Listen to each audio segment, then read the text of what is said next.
Those of you that have been subscribed to this channel for a while will know that I've made quite a few videos on Billericay Town in the last couple of years, simply because they're one of the most interesting non-league clubs. From an outsider looking in, what goes on there is fascinating. So again, this video is sponsored by One Football. If you want to stay up to date with all different things, non-league, Football League, Premier League, scores, transfers, news, all sorts of different things, One Football is the place to go. If you want to download that, the link is in the top line of the description. So in December 2016, steel magnate Glenn Tamplin took over the club. We were then in the 7th tier and brought in some big names the likes of Paul Konchesky, Jermaine Pennant, Jamie O'Hara, and built up a wage bill that reached £30,000 a week, which for that level is absolutely ludicrous. He then said that he wanted to get promoted to the Football League within 5 years, which basically means it needs to be promoted 3 times in 5 years. And then he then, despite having no qualifications in coaching, made himself the first team manager. He was manager until February 2018, where he appointed his assistant manager Harry Wheeler as manager and then made himself assistant manager. 3 days later they swapped again, and then 4 days later they announced that they would swap again at the end of the season. Come the end of that season, they actually won promotion to the National League South, which is where they currently are. A couple of weeks later he sacked Harry Wheeler by text message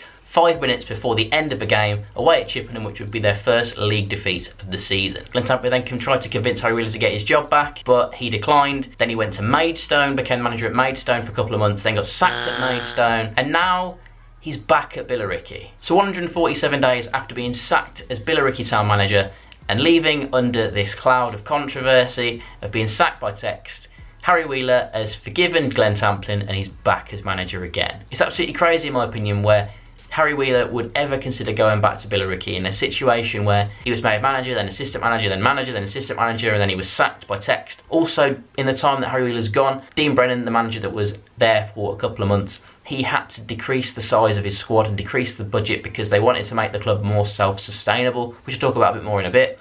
But yeah, Harry Wheeler comes back to a club that's pretty much totally unrecognisable in terms of the squad from the one that he left. Part of that was because he did take a lot of the players from Billericay to Maidstone, including the Billericay top scorer from last season, Jake Robinson. He scored 57 goals last season. It was crazy. He's gone to Maidstone. Also, the most expensive signing in Billericay's history, Dean Inman, who's signed for about 27 grand. He has left the club. Jamie O'Hara left as well, but he's now back as assistant manager to Harry Wheeler. When he was reappointed, the club was sitting in 8th position. When he was sacked earlier on, they were a lot higher in the table than that. So hopefully, from Billericay's point of view, he could guide them back up the table.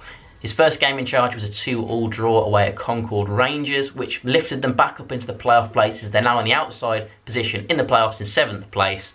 So, you know, can they get promotion? Anyway, Glenn Tamplin's actually been away from Billericay for the last few months. He's been away in America receiving treatment for some health conditions. And now he's reappointed Harry Wheeler as manager. He's actually come out and said, "I was made well aware that me and Harry had our differences that resulted in Harry leaving the club. We've spoken at length and what happened is in the past, so I'm pleased that he has returned to finish the job. There have been a lot of changes at the club recently, some that didn't please everyone, but needed to happen to ultimately make Billericay Town a self-sustainable club, something that we were very close to achieving."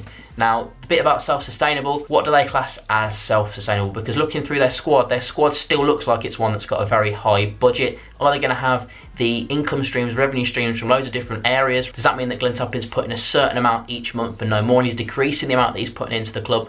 Does that mean he's not putting any money into the club? Because that's what I would call totally self-sustainable. Be interested to see what the actual answer to that question is. But I'm sure it's one that we probably won't find out at all, if not for a very long time. But anyway, what are your thoughts on this situation? Do you think that Billericay will get promotion this season? Let me know in the comment section down below. And if you were Harry Wheeler, would you go back to Billericay Town? Let me know in the comments as well. But yeah, if you're not here, make that a like button and subscribe. We're trying to get to 15,000 subscribers by the end of the season. If you can help me get there, that'd be absolutely awesome. And yeah, hit the subscribe button. So yeah, I hope to see you next video, and thanks for watching.